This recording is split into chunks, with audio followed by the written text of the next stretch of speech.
So here we have three scenarios then. So this is scenario one.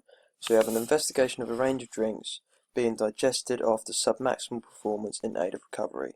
So this experiment basically looks at the different types of drinks and how they can help or even worsen the speed of recovery after submaximal exercise.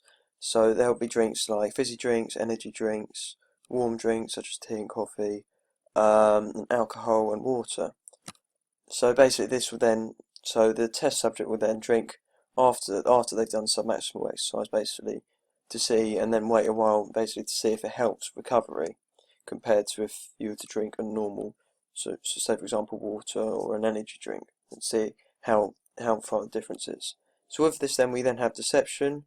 So basically the person carrying out the test may tell the volunteer that they're drinking one drink. So say for example they'd give them Fanta, but it won't actually be Fanta, it might just be orange juice for example. So yeah, so deception could definitely happen. And then volunteers, so basically when they conduct the test, the people who are basically in the test, they basically have to be volunteers, so they have to volunteer to actually do it. You can't force them to drink something that they don't need, that they don't want to drink. So they have to volunteer themselves to actually do it. And right to withdraw are sort of like volunteers. The volunteers actually have a right to withdraw at any time during the experiment, as like I said before, they don't have to be forced to drink anything. They don't have to be forced to do any exercise either, so they have the control to stop the experiment at any time if they want to. And they also have to give their informed consent as well. So they basically have to sign a form basically saying that they are fully committed to doing the experiment, saying that they're going to do everything that they're being told to do. And then we have the consequence then. So we have law, prison sentence, and we have fines. So basically, as alcohol might be involved, the actual volunteers might be under the age of 18. So therefore, this is against the law. So here we have fines and prison sentences as well. So as we're working with alcohol, you never know. Some people react differently to alcohol, and some people might react differently to different drinks as well. So the fines could definitely happen as well. So the actual research could get a fine or could have a prison sentence as well. So scenario two then. So the effects of altitude training continuously on someone under the age of 18. So this test basically looks at the effects of what can happen on an under 18-year-old doing continuously training with a lack of oxygen. So it will be done at different altitudes, and it will be so there will be more oxygen in some stages and there will be less oxygen in others. So we have risk-benefit analysis, data protection, ethical clearance, and health and medical screening questionnaire. Ignore equality and impartiality. So here we have the risk-benefit analysis then. So this is basically where the overall benefits of the actual experiment weigh over the risks. So for this test, there's quite a high risk as we are working with altitude, and altitude can be quite dangerous as it results in a lack of oxygen. And also because of that, and they're under 18, their body is still sort of adapting and changing and going through the whole process of growing up. So therefore, they might not have the right sort of health as what other people have. So there's a definite high risk to what could actually happen in this test. So therefore that needs to be taken into place. Data protection, so once they have the results, as they're underage, under 18, they definitely need to protect their data. So that's not, so say for example they can't really post stuff on the internet without their consent. And not only that, they need to sort of keep their names and everything quiet as well. And ethical clearance then. So as it's quite a dangerous and it's quite a high risk test, ethical clearance might be something that needs to happen. So they might need a professional to look over the test and basically give it the clearance and the go ahead to actually do the test, just to make sure everything's safe. Then the health and medical screening questionnaire. As we're working with altitude and it's very dangerous, the participant needs to complete a health and medical screening questionnaire, basically to give the researcher the vital information about their health and where they're at the moment. And the consequences of not really doing these things are BASIS accreditation can be lost. So your big backup BASIS sort of statement that you have with you, that could be lost through a flaw in this experiment. So as it's altitude training and it's very high risk, one mistake can lead to a massive risk, which can lead to your BASIS accreditation being lost, and it can also cause physical harm. As we're doing exercise continuously as well, with a lack of oxygen, it can cause physical harm, and it also could cause emotional harm as well, but mainly physical harm.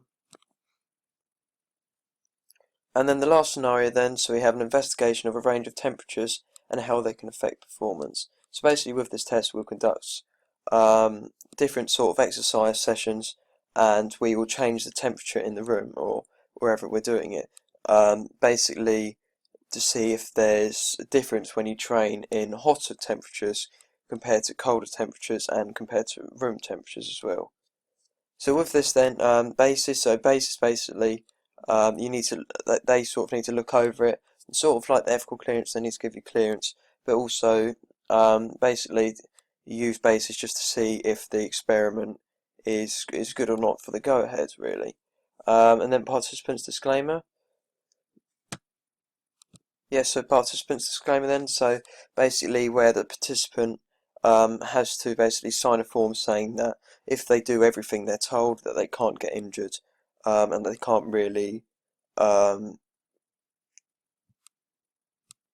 really take any legal actions against the researcher as long as they do everything correctly.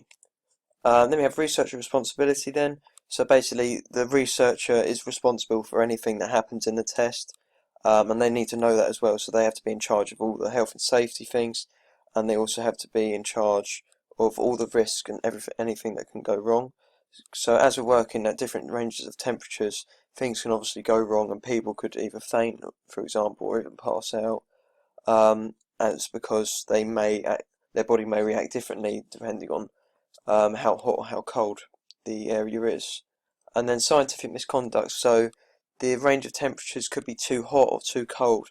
So as I said, people could pass out, for example, but also if the scientist that gets something wrong, so gets a measure wrong, it's obviously scientific misconduct, and it can lead to different sort of consequences.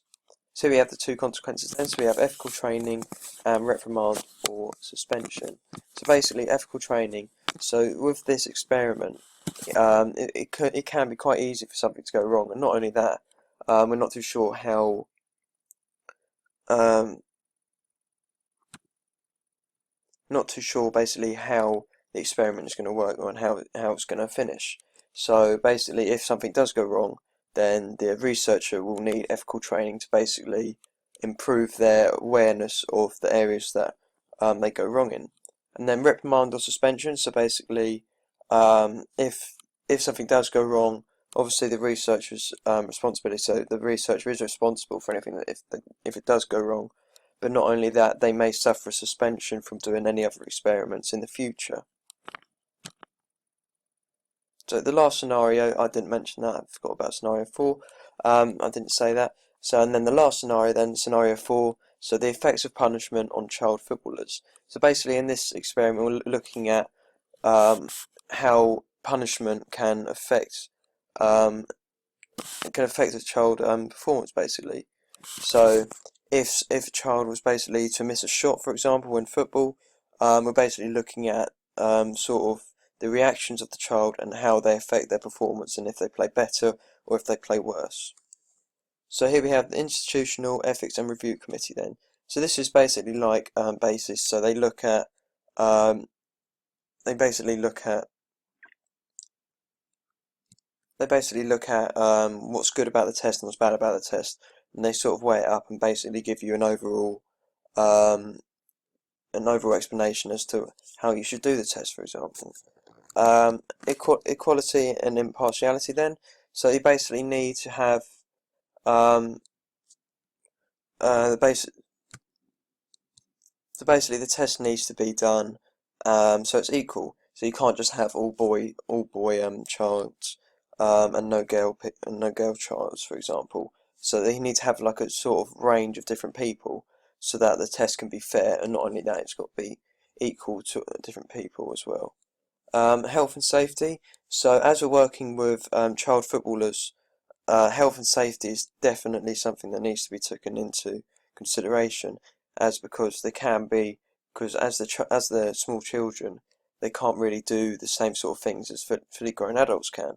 So you need to take into consideration the sort of things that need looking at. And then confidentiality and anonymity. So basically, as the children, their names don't cannot be basically explained on an experiment. So they can't be posted on the internet, for example, as well, along with their results. So sort of like data protection. But they also need to keep their names. Need to keep their names secret. So, for example, if someone was called James, you then need to change their name to like Volunteer One, for example, and not using their actual name. And then for the consequences, then on this scenario, we then have emotional harm, as because the researcher could be quite aggressive, or they could even be, I believe, in some cases, commenting on their appearance or something, and this can definitely cause emotional harm as the children. Um, you never know what quite will happen. And then we have professional or research credibility. So as I said before, so your actual credibility of what you've done in the past and how good you are as a sort of researcher can be lost as you're working with children, and if things do go wrong, there are quite big consequences. So your actual credibility and all your past work could be lost, depending on how big the risk would be. Thank you for listening.